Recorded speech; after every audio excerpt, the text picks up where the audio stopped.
ओम हरि ओम।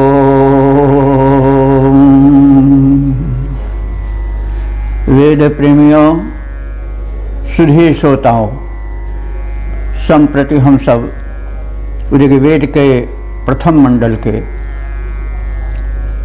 37वें सूक्त के 6ठे मंत्र की व्याख्या में प्रवेश करने जा रहे हैं। यह मंत्र गायत्री नामक छंद में निबद्ध है। दृष्टा ऋषि हैं कर्णघौर और देवता हैं मरुदगण। मरुदगण शीर्षक है। तो मरुदगणों में कौन श्रेष्ठ है, इसके निर्धारण के मानदंड बताए गए हैं, यानी कसौटी बताई गई है कि मरुदगणों में हम किसे श्रेष्ठ माने, इसका निर्धारण कैसे करें। आप सब जानते हैं कि मरुदगण क्षत्रिय प्रकृति देवता हैं। ये शासक प्रशासक की कोट में आते हैं और प्रचंड उग्र प्रकृति के होते हैं। तो इस दशा में इन 49 मरुतों में जो 7 गण में विभक्त हैं, हम किसे प्रचंड प्रबल और शक्तिशाली गिने, इसके लिए एक प्रश्नात्मक प्रस्ताव रखा गया है मंत्र में। तो अब हम प्रथम मंत्र का पाठ कर लें। को वर्षिष्ठ आ नरो दिवश्च ग्मश्च धूतयः यत् सीमन्तं न धूनुथ। अब अन्य पर एक शब्दार्थ जाने।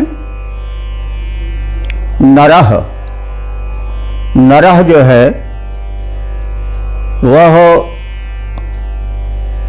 मरुतों के संबोधन रूप में प्रयुक्त हुआ है। तो नर कहते हैं नेतृत्व करने वाले। तो जैसा पहले कहा जा चुका है कि मरुदगण प्रशासक कोटि के देव हैं, प्रशासक उग्र होते हैं, लेकिन निर्धारण कैसे हो कि उनमें कौन श्रेष्ठ है। तो इस आधार पर आगे बात अर्थ की बढ़ेगी। तो हे नरहो, हे नेतृत्व गुण संपन्न मरुतों, दिवह द्युलोक को, द्युलोक आप जानते हैं जो अंतरिक्ष के बाद का लोक है, वो द्युलोक है। तो गमः माने भूलोक को। यों तो तुम लोग द्युलोक को और गमः भूलोक को धूतयः माने प्रकंपित कर देने वाले हो। धूत, धूत शब्द बनता है प्रकंपन के अर्थ में। धूतयः माने प्रकंपन कर देने वाले हो। तो हे नेतृत्व गुण संपन्न देवों में महनीय मरुदगण, तुम क्षत्रिय प्रकृति हो, प्रशासक हो। तुम्हारे प्रचंड वेग से, क्रिया पद्धति से, कार्यशीलता से दोनों लोक, द्युलोक और गमः माने भूलोक प्रधूतित हो जाते हैं, प्रकंपित हो जाते हैं। तो ये तो सामान्य गुण है तुम सबका, लेकिन वह तुम सब में वर्षिष्ठः कः, माने पूर्ण रूप से विधिवत वर्षिष्ठ कौन है, माने वरिष्ठ कौन है, सर्वश्रेष्ठ कौन है, यह निर्णय करना है। तो वर्षिष्ठ वरिष्ठ तम वही होगा यत माने जो, सीम माने सदैव, अंतम न, अंत कहते हैं वृक्षाग्र को, जो पेड़ का सबसे ऊपरी भाग होता है वही वृक्षाग्र है।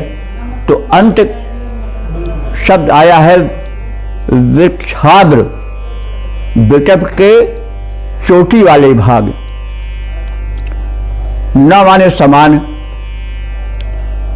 तो जैसे पेड़ के चोटी वाले सर्वोच्च अग्रभाग को तुम प्रकंपित कर देते हो, वैसे कौन है जो इस प्रकंपन की क्रिया में सर्वाधिक है, सर्वाग्रणी है, सर्वोच्च है तुम सब में? यह प्रश्न ऋषि ने किया। वो कहना चाहते हैं कि यूं तो सभी मरुदगण शक्तिशाली हैं, पराक्रमी हैं, रोग द्वाब वाले हैं, लेकिन उनमें से श्रेष्ठ कौन है जो द्विलोक और भूलोक को वैसे प्रकंपित कर दे जैसे कि तूफान वृक्ष के अग्रभाग को प्रकंपित कर देता है। वृक्ष का जल वाला प्रदेश तो नहीं प्रकंपित दिखाता है तूफान में, लेकिन अग्रभाग पहले प्रभावित होकर हिलने डुलने लगता है और झकझोर सा उठता है। तो इस मंत्र के भावार्थ को इस प्रकार से देख लें कि हे नेतृत्व गुण संपन्न मरुतो, तुम में वरिष्ठ कौन है? यूं तो तुम सब इतने सक्षम हो कि द्विलोक को और भूलोक को अपने बल वेग से प्रकंपित कर देते हो, लेकिन तुममें सर्वश्रेष्ठ कौन है जो इन दोनों लोकों के समग्र जल चेतन को, सचराचर को वैसे प्रकंपित कर दे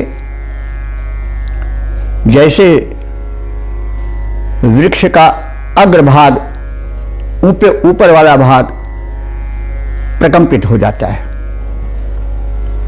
तो यहां पर वृक्षों के बहाने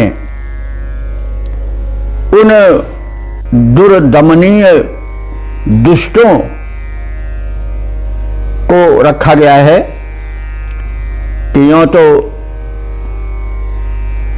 जब शासक प्रशासक उग्र रूप धारण करते हैं तो जितने दुष्ट हैं वो कांप तो जाते ही हैं, लेकिन जो दुर्दमनीय दुष्ट हैं उनको कफा देने वाला इन 49 मर्तों में से कौन है, ऐसी जिज्ञासा ऋषि के हृदय में उठी। तो अब ऋषि ने तो स्वयं उसका समाधान किया नहीं कि इतने मर्तों में से यह मर्द सर्वश्रेष्ठ हैं, लेकिन यह छोड़ दिया पाठकों पर कि वे निर्णय करें कि मरुत का वह कौन सा रूप है जो सर्वाधिक प्रचंड है। जैसे पहले कहा जा चुका है कि मरुत का एक गण है और वह बड़ा प्रबल है, प्रचंड है। तो अब उसको हम आज कैसे समझें?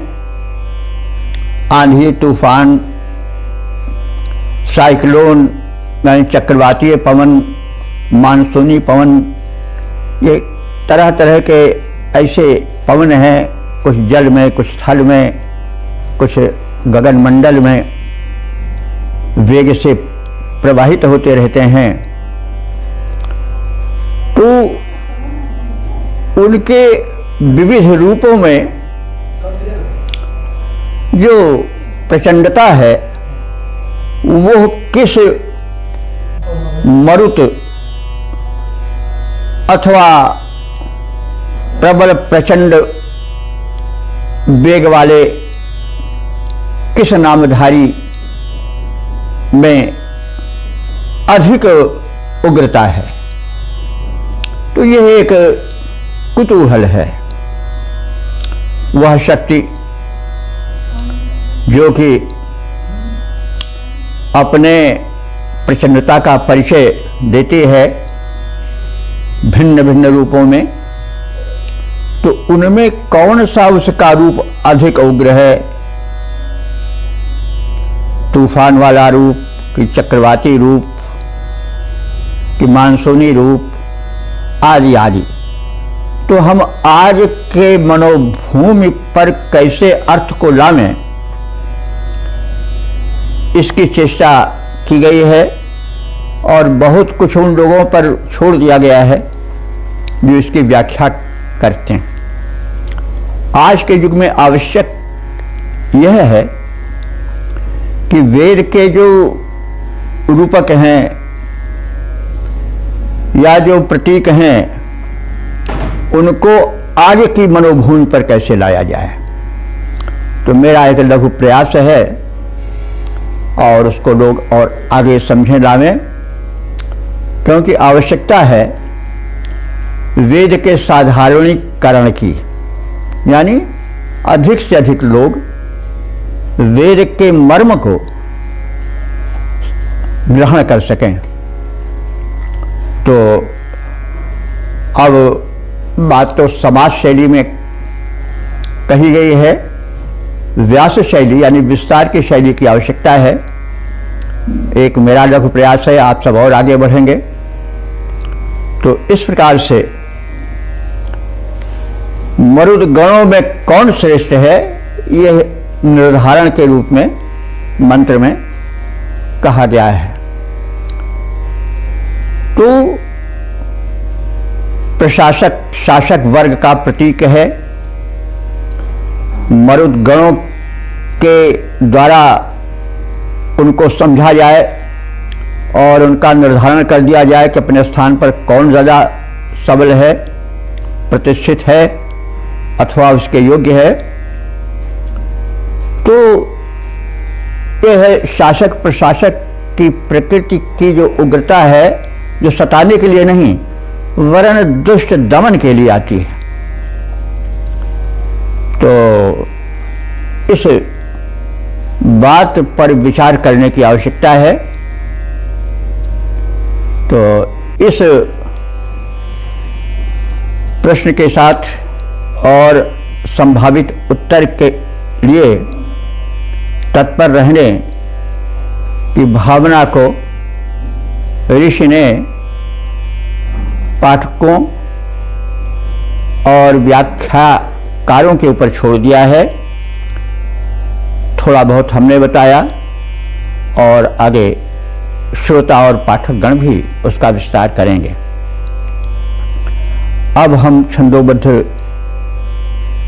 पद्य रूपांतरण पर आवें। मरुद गणों नेतृत्व कुशल उद्भट व्यक्तित्व तुम्हारा। मरुद गणों नेतृत्व कुशल उद्भट व्यक्तित्व तुम्हारा। तुमसे कंपित हो उठता है अवनी अंबर सारा। तुमसे कंपित हो उठता है अवनी अंबर सारा। तुम वृक्षाग्र भाग को झकझोरा करते हो जैसे, प्रबल वैरियों को झकझोरो कंपित कर दो वैसे। तुम में कौन वरिष्ठ करेगा जो यह कार्य हमारा, मरुद्गणों नेतृत्व कुशल उद्भट व्यक्तित्व तुम्हारा। तो इस प्रकार से यह समझा जा सकता है कि कुशल प्रशासक वही है जो दुर्दमनीय दुष्टों को सर्वाधिक प्रकंपित कर दे।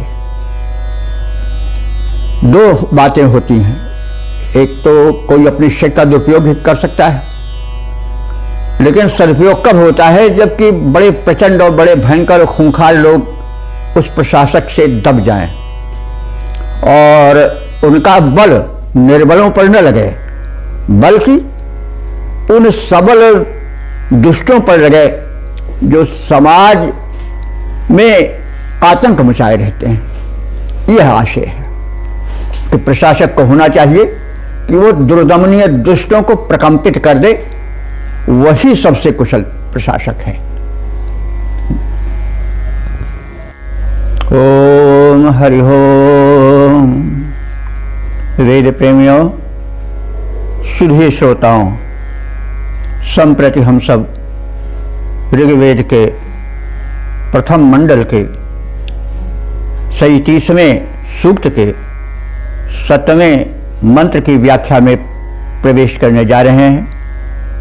यह मंत्र गायत्री नामक छंद में निबद्ध है। दृष्टा ऋषि हैं कर्ण व घौर और देवता हैं मरुत। शीर्षक है मरुतों की अकूत शक्ति। तो मरुतों की प्रकृति के विषय में बताया जा चुका है। अब उसी छाया में हम मंत्र का अर्थ देखेंगे। अब प्रथम मंत्र का पाठ हो जाए। ओम निवो यामाय मानुषो दध्व उग्राय मन्नवे जिहित पर्वतो गिरिः। शब्दार्थ जाने। मरुतों की अकूत शक्ति का वर्णन हो रहा है और कहा जा रहा है कि हे मरुतो, तुम्हारी शक्ति अकूत है, किसी प्रकार से नापी तौली नहीं जा सकती, अतुल है। तुम तो पर्वतः, पर्वत को, पहाड़ को, और गिरि। अब यहाँ पर गिरि शब्द आया है और सामान्य प्रचलन में यह है कि पर्वत और गिरि समानांतर, यानी ये बताए जाते हैं कि एक ही हैं, लेकिन अंतर तो होता ही है। कुछ हिमालय की तरह बड़े पर्वत होते हैं और कुछ छोटी छोटी पहाड़ियों की तरह होते हैं। तो यहाँ पर्वत जो है वो उच्च पहाड़ों के लिए आया है और गिर जो आए हैं वो छोटे टीले के रूप में व्याप्त पर्वत के लिए आए हैं। तो हे मरुतो, तुम तो उच्च पर्वतों को और टीलों को, इन सबको जिहित माने प्रकंपित कर देते हो।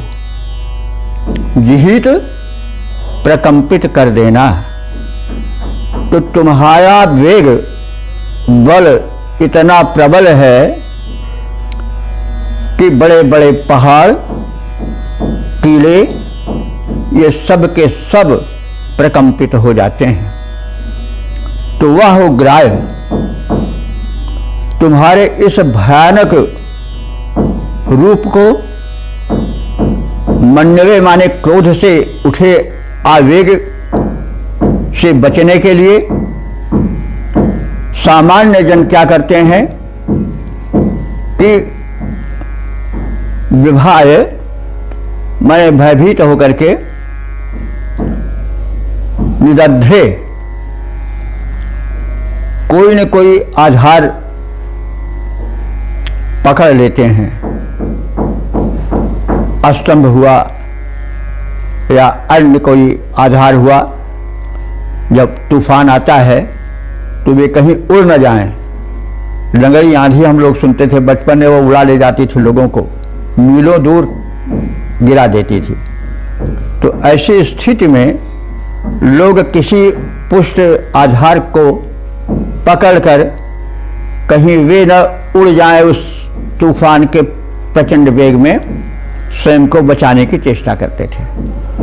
तो कह रहे हैं ऋषि कि हे मरुतो, तुम में इतना प्रचंड पराक्रम है कि तुम तो पर्वतों को और टीलों को सबको कंपा देते हो।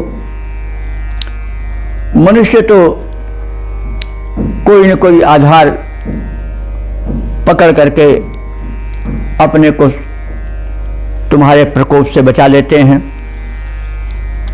तात्पर्य इसका यूँ समझा जा सकता है कि जो उच्च कोटि के शक्ति संपन्न प्रशासक हैं,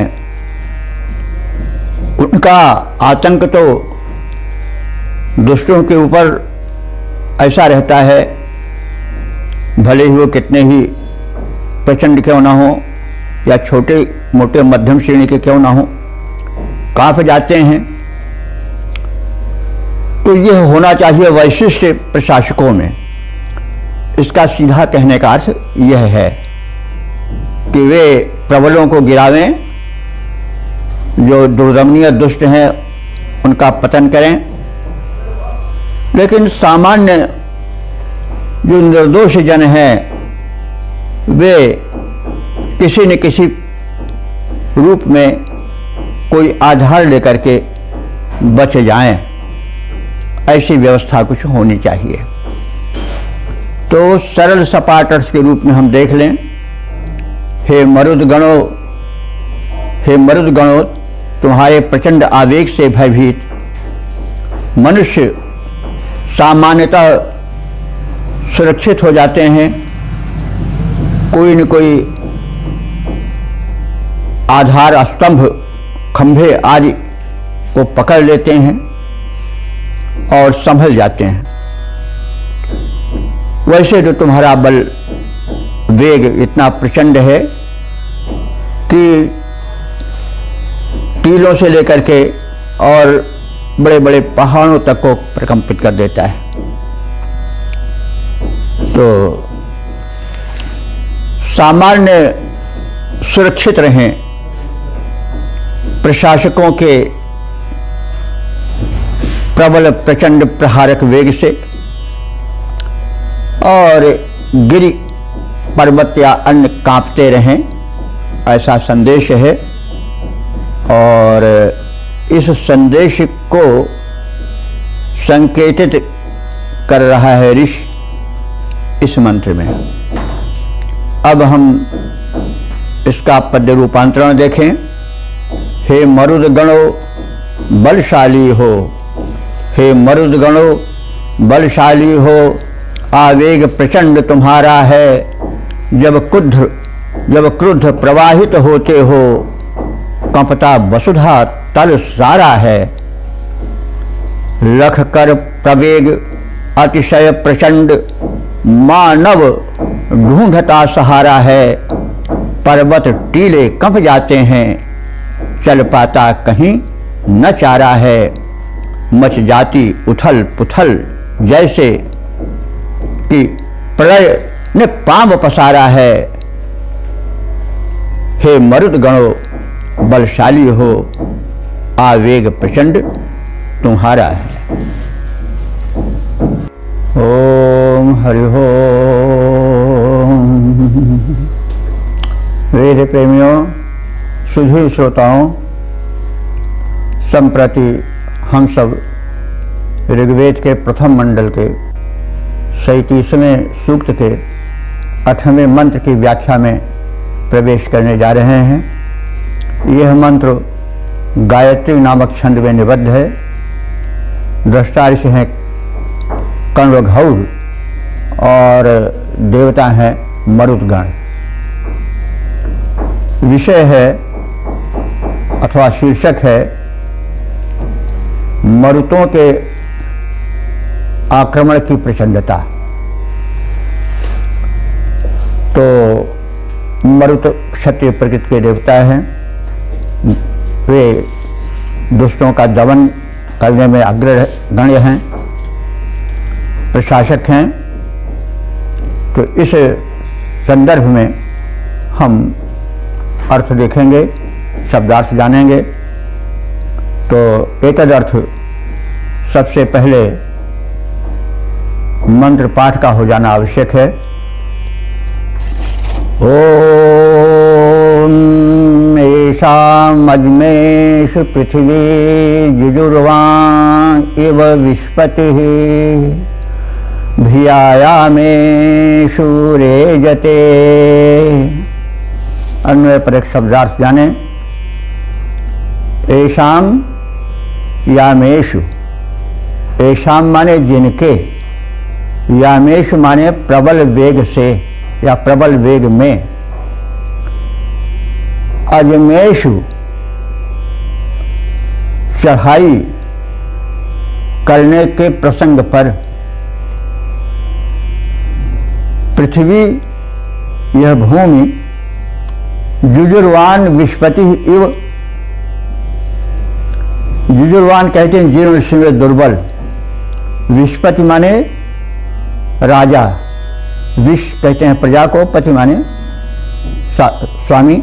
तो विश्पति प्रजाओं का स्वामी होता है राजा, इसलिए उसे विश्पति कहा जाता है। उसका एक विशेषण आया है जर्जुवान। जर्जुवान का अर्थ जर्जर अर्थात दुर्बल। राजा भी कई प्रकार के होते हैं। एक तो सबल होते हैं, प्रबल होते हैं, और एक होते हैं कि जीर्ण शीर्ण कमजोर होते हैं। तो जैसे निर्बल नृपति भिया रेजते, भिया माने भय से, एजते माने या रेजते माने कंपित हो जाते हैं। किसके भय से कंपित हो जाते हैं? भी से भिया बना है, भय से रेजते कांपने लग जाते हैं। तो यहाँ प्रश्न होता है किसके भय से? अपने से अधिक सशक्त राजा के आक्रमण के भय से। अजमेषु, तो अजमेषु माने वही चढ़ाई करने, आक्रमण करने के प्रसंग में, जैसे दुर्बल निर्बल शक्तिहीन राजा अपने से प्रबल सशक्त राजा के आक्रमण से भयभीत रहते हैं, प्रकंपित रहते हैं, वैसे तुम्हारे प्रबल वेग से यह पृथ्वी अर्थात पृथ्वी के प्राणी, जड़ चेतन, मनुष्य एवं वनस्पति वृक्ष आदि प्रकंपित होते रहते हैं। तो कहने का यह तात्पर्य है कि मरुतों के प्रचंड पराक्रम से किस प्रकार से धरती के प्राणी प्रकंपित हो जाते हैं, इस बात को बताने के लिए उदाहरण दिया गया है, दृष्टांत दिया गया है कि जैसे सबल नृपति के आक्रमण से निर्बल राजे महाराजे प्रकंपित रहते हैं, वैसे धरती के प्राणी, चाहे वे वृक्ष वनस्पतियां हों, चाहे मनुष्य आदि हों, वे सब प्रकंपित रहते हैं। तो इस प्रकार से शब्दार्थ जान लेने के पश्चात हम अब भावार्थ को जानें। उन मरुतों के आक्रामक तेवर से भयभीत पृथ्वी के जरा जीर्ण निर्बल राजे जैसे प्रबल सम्राट के भय से आक्रमण के आतंक से प्रकंपित हो जाते हैं, वैसे जब मरुतों के प्रबल प्रचंड प्रवाह का प्रत्यक्षीकरण अथवा अनुमान धरती के प्राणियों को होता है तो वे भी सहम जाते हैं, प्रकंपित हो जाते हैं। यानी उन मरुतों के आक्रामक तेवर से भयभीत पृथ्वी के जराजीर्ण पृथ्वी के प्राणी जराजीर्ण निर्बल नृपति की भांति प्रकंपित हो जाते हैं और विचलित हो जाते हैं।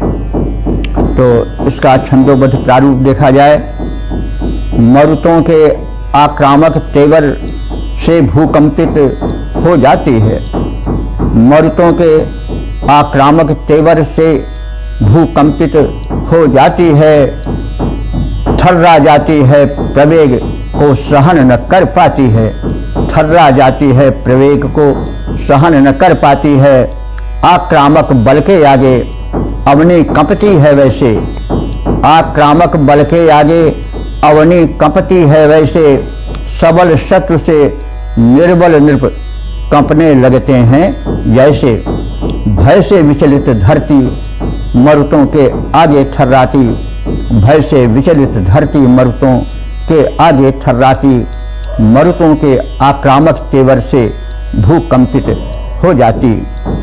तो कहने का तात्पर्य है कि जो प्रशासक वर्गीय प्राणी हैं किसी राष्ट्र के, उनका आतंक इतना रहे कि जो अपराधी हैं वे दबे पड़े रह जाएं। और इसी को रघुवंश में प्रदर्शित किया गया है कि रघुवंशी राजा जो थे इतने पराक्रमी थे कि सेना परिच्छदस्त से फौज पलटन तो उनका एक दिखावा था, परिच्छद था कि राजा महाराजा हैं, उनकी सेना होनी चाहिए। लेकिन द्वयो अर्थ साधनम, उनके शासन प्रशासन के दो ही साधन थे कि एक तो शास्त्रार्थ से अकुंठिता बुद्धि, शास्त्रों में उनकी बड़ी प्रबल बुद्धि होती थी, उससे सामान्य जो जन हैं वे वश में हो जाते थे कि इतने विद्वान हैं, इतने ज्ञानी हैं, इतने पहुंच वाले हैं। और मौर्वी धनुष जातता और जो दुष्ट प्रकृति के लोग थे वो धनुष पर चढ़ी हुई डोर को देख करके प्रकंपित हो जाते थे कि अरे इस प्रचंड धनुष के सामने आएगा कौन। तो प्रशासक में एक गुण होना चाहिए, जैसा बताया गया है, कालिदास जी ने प्रस्तुत किया रघुवंश में कि रघुवंशी राजा ऐसे थे कि अनुशासन तो मतलब सेना तो उनकी एक दिखावा थी, परिच्छद थी, लेकिन उनका जो अनुशासन चलता था, शासन प्रशासन चलता था, वो शास्त्रों में अकुंठित बुद्धि, पहुंच और दूसरे धनुष के प्रबल प्रत्यंचा पर चढ़े हुए भयानक बाण। तो इसी वेद मंत्र से हो सकता है कालिदास ने प्रेरणा ली हो। तो प्रशासक के गुणों का एक प्रारूप इसमें दिखाया गया है, एक झलक दिखाई गई है। इसको हम अपने विचार में, अपने हृदय में धारण करके इसके अर्थ में प्रवेश करें तो अर्थ अधिक सुबोध होता जाएगा।